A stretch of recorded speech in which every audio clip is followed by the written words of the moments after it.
পরীক্ষায় এই ধরনের প্রশ্ন নিশ্চয় এসছে, কখনো কখনো পেয়েছো বা পাবে। যারা পরীক্ষা দিচ্ছ কম্পিটিটিভে তাদের কিন্তু থাকবেই থাকবে। তো শুধু কম্পিটিটিভে নয়, অন্য জায়গাতেও আসে। এবার কথা হচ্ছে যদি দেখো এই রকম এসেছে, এইরকম বলতে যে একটা সংখ্যা দিয়েছে সেটাকেই বারবার রিপিট করেছে, কিন্তু ওদের মাঝে এরকম রুট দিয়েছে এবং ইনফিনিটি পর্যন্ত, ঠিক আছে, সেক্ষেত্রে এই রুলস। দেখো এখানে প্লাস চিহ্ন দিয়েছে, প্লাস একই সংখ্যা আছে এবং সেম রকম দিয়েছে, মাইনাস দিয়েছে দেখো প্রত্যেকটা এবং সেম রকম দিয়েছে। তো তিনটে ট্রিকে অঙ্ক শেষ।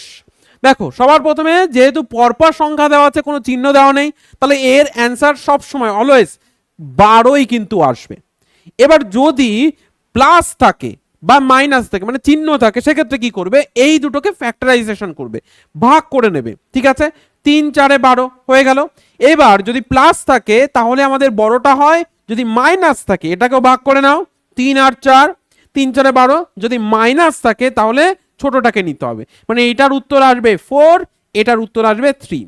ওকে, আশা করি বুঝতে পেরেছো। এবার যারা বুঝতে পেরেছো পরেরটাকে করো দেখি, যে পরেরটা কি অ্যান্সার আসছে, প্রত্যেকে কমেন্ট সেকশনে দেবে 1 দেন 2 অ্যান্ড 3। তিনটে অঙ্ক আছে, তিনটে অঙ্কের উত্তর কি আসবে কমেন্ট সেকশনে দেবে।